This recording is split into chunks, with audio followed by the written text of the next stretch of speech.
বিনয় যদি শিক্ষক যোগ্য হয় তার ছাত্র কতটুকু যোগ্য আপনাকে একটা এক্সাম্পল দেই। আমার হুজুর পাক রহমতুল্লাহ আলাইহি যখন ইন্তেকাল করলেন, হুজুর পাকের ইন্তেকালের পরে খবর শুনে বিশ্ব জাকের মঞ্জিলের বর্তমান যিনি হযরত ফরিদপুরি কুদ্দুস আসিরুল আজিজ, উনার যিনি প্রতিনিধি এখন হযরত মিয়া ভাইজান মুজাদ্দিদি, তাই না?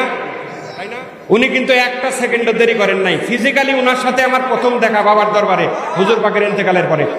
এইটা জীবন ঘনিষ্ঠ। খাজা ইনায়েতপুরীর কি শিক্ষা দেখেন, খাজা ইনায়েতপুরী কেমন শিক্ষক, উনি উনার ছাত্র হযরত ফরিদপুরীকে কি শিখাইছেন, উনি উনার ছাত্রদের কি শিখাইছেন সেটা দেখেন। এটা আমাদের ভাববার বিষয় আছে।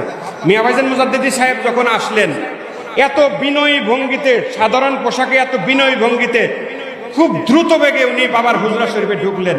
আমি খুব অবাক হয়ে উনার চাল চলন, হাঁটা চলা আমি খুব অবাক হয়ে লক্ষ্য করলাম। একটা মানুষ এত বড় পজিশনে আল্লাহ রাখছেন, এত বড় পজিশনে উনাকে আল্লাহ রাখছেন, উনি উনার পীরের দরবারে এমন ভাবে আসলেন মনে হয় যে একটা সাধারণের চাইতে অনেক সাধারণ মানুষ।